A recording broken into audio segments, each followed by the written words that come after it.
While Gunderson Health System waits on the first shipments of the COVID-19 vaccine to arrive, their team of medical experts are working to plan the distribution process for the vaccine to the general public. News 19's Marcus Arsvold joins us live from Gunderson's La Crosse campus to talk a little bit more about how they plan to do that once the healthcare workers receive their doses. Right, Marcus?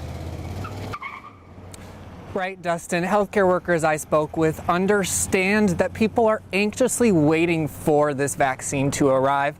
But right now, preparation is more important. So it's not the when, it's the how.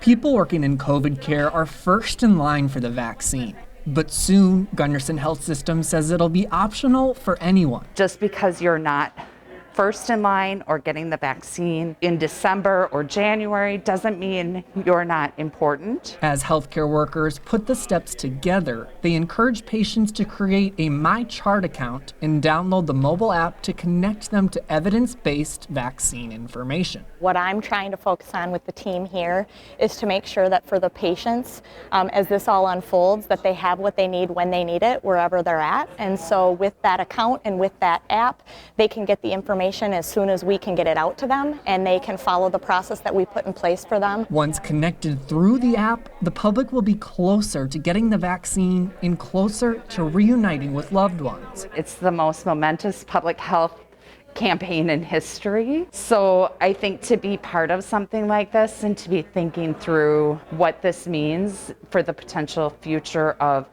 being able to gather in person again, being able to go out to dinner, going to the grocery store without being averse to your neighbor when you see them, and all of the things we took for granted before COVID is what we're hoping to see an end to with the potential for a vaccine. Moving the process forward step by step, quickly but accurately.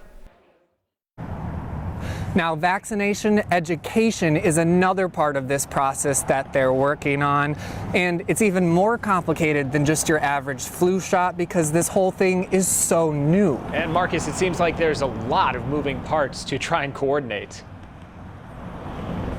Yeah, there's so many different pieces to this puzzle. We've got nurses, we've got doctors, and even supply chain workers all trying to put this together to get this vaccine ready as soon as they can. All right, thank you, Marcus. And infection prevention workers say another critical reason to download and activate the MyChart app is so that when people receive their first dose of the vaccine, the app will be a simple way to schedule and remember when they need to go 3 weeks later for that second dose.